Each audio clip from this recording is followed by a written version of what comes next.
Hello students, आज मैं आपको क्लास 9 का हेरोन्स फार्मूला चैप्टर जो है उसकी एक्सरसाइज 10.1 का क्वेश्चन नंबर 2 बता रही हूँ। इससे पहले सारे चैप्टर हम सॉल्व कर चुके हैं। एक वीडियो में एक ही क्वेश्चन सॉल्व किया है और मैंने हाफ ईयरली के क्वेश्चन पेपर्स भी डाले हैं, प्लेलिस्ट भी बनी हुई है। ठीक है, देखो क्या दे रखा है। The triangular side walls of a flyover have been use for advertisement. ये दिखाई दे रही है आपको ट्राइंगुलर।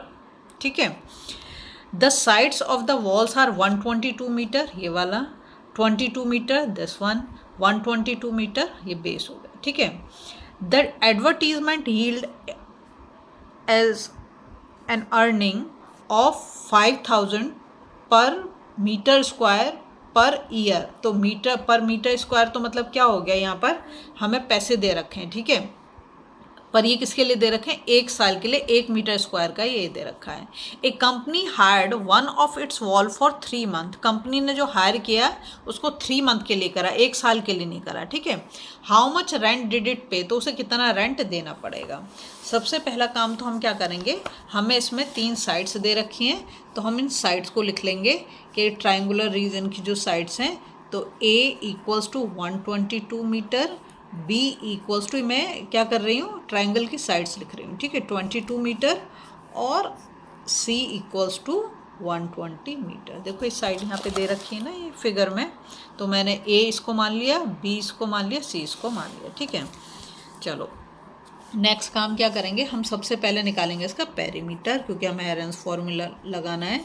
तो perimeter of triangle equals to क्या होगा, सम ऑफ ऑल साइड, तो A plus B plus C है ना, और A कितना 122, B कितना है 22, और C कितना है 120, और जब हम इन सबको ऐड करेंगे तो ये आ जाएगा हमारा 264 मीटर। ठीक है, पर हमें पेरीमीटर नहीं, हमें क्या चाहिएगा, सेमी पेरीमीटर, सेमी पेरीमीटर। ठीक है, सेमी पेरीमीटर, तो सेमी पेरीमीटर क्या होता है, अगर हम जो हमारा पेरीमीटर है, पेरीमीटर को अगर हम 2 से डिवाइड कर दें तो हमारा सेमी पेरीमीटर निकल जाएगा।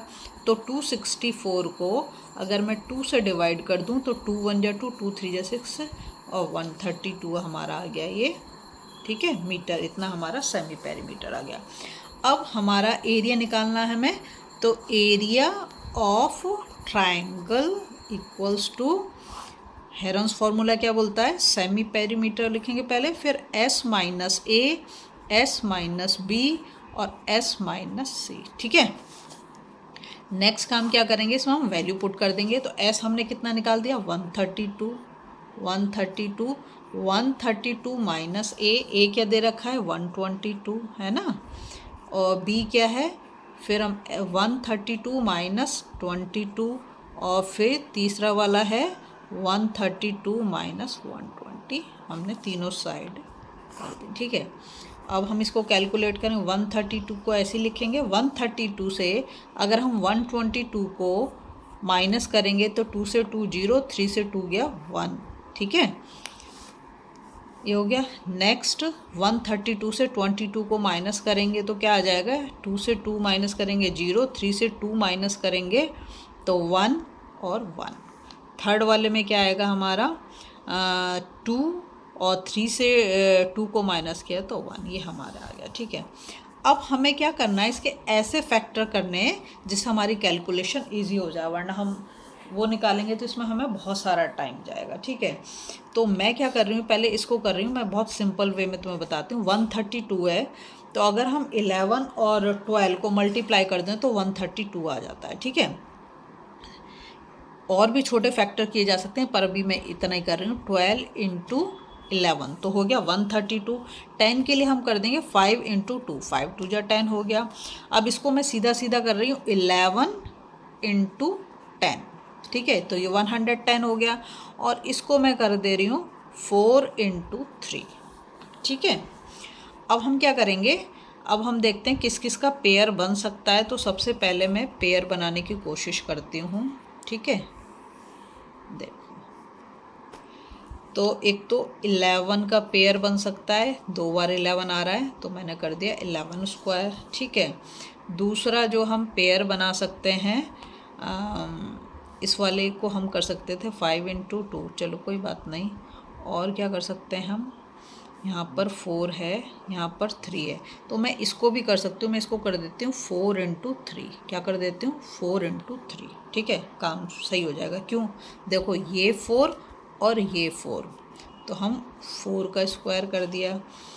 ये 3 और ये 3, तो मैंने 3 का स्क्वायर कर दिया। ठीक है, और अब इस 5 2 जा 10, ये पूरा 10 मैं एक साथ ले लेती हूँ और ये 10 हो गया, या फिर इसको 5 इंटू 2 कर दूँ तो भी हो जाएगा। अगर मैं इसको 5 इंटू 2 कर दूँ तो एक और 5 का स्क्वायर आ जाएगा और एक 2 का स्क्वायर आ जाएगा। सब स्क्वायर हो गए। अब हम इन सारे नंबर को क्या करेंगे? बाहर निकाल देंगे बड़े आराम से। तो देखो 11, अब मैं रूट हटा रही हूँ, इसलिए जो मैंने मतलब स्क्वायर में लिखे थे नंबर उनको सिंगल लिखो। 11 इंटू 4 इंटू 3 इंटू 5 इंटू 2 क्या हो गया? देखो 5 2 जा 10, 10 3 जा 30 है ना, 30 4 जा 120, यही होगा ना। 2 5 जा 10, 10 3 जा 30, 3 4 जा 12, तो ये 120 हो गया इंटू 11, तो 1320। कितनी आसानी से हो गया ना क्वेश्चन। ठीक है, ये हमारा क्या निकल गया? ये हमारा आ गया एरिया ऑफ ट्राइंगल आ गया। अभी वो हमसे और भी कुछ पूछ रहा है। उसने दे रखा है 1 मीटर स्क्वायर का जो रेंट है वो 5000 रुपीज़ है ना, और हमारा एरिया कितना निकल के आ रहा है? 132 मीटर स्क्वायर आ रहा है। तो 5000 इंटू 1320।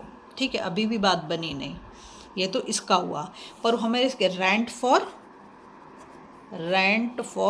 3 मंथ्स है ना, हमें तो ये कैलकुलेट करना है। तो देखो 5000 इंटू 1320 इंटू, अब हमें चाहिए, हमें पता है कि 1 ईयर में कितने मंथ्स होते हैं, वो 1 ईयर का दे रखा है हमें, तो 12 मंथ्स होते हैं 1 ईयर में है ना। तो मैं क्या करूँगी? अगर 3 ईयर का निकालना है तो मैं करूँगी 3/12। समझ गए? 3 क्यों लिखा? क्योंकि 3 मंथ्स का हमें चाहिए, और पूरे साल में कितने मंथ होते हैं? 12, तो इसलिए मैंने 3/12 कर दिया। ठीक है, आप चाहो तो इसे अलग अलग भी कैलकुलेट करते हो, पर बार बार कैलकुलेशन की ज़रूरत नहीं है, हम यहाँ पर ऐसे कर देंगे। देखो ये 12 से ये कट जाएगा, 12 1 जा 12, 12 1 जा 12, और ये हो गया 0। ठीक है, अब इसके बाद हम क्या करेंगे? तो हमारा 5000 को मैं ऐसे ही रहने दे रही हूँ, और 110 को 3 से अगर मैं मल्टीप्लाई कर दूँ तो 3 3 और ये 0 हो गया। ठीक है, अब हम क्या करेंगे? इससे देखो कितनी 0 है, यहाँ पर 3 0 और यहाँ पर 1 0, तो पहले मैं सबसे पहले 4 0 लगा देती हूँ। लग गई। 5 से करेंगे, 5 3 जा 15, 5 3 जा 15 और 1 16। ठीक है, अब ये हमारा क्या आ गया? ये हमारा मतलब ये रुपीज़ में आएगा, क्योंकि 3 मंथ का रेंट है। हो गई ना कैलकुलेशन कितनी ईजी। अगर आपको वीडियो पसंद आ रही है ना, प्लीज़ लाइक शेयर सब्सक्राइब कर दे, फॉलो जरूर करें।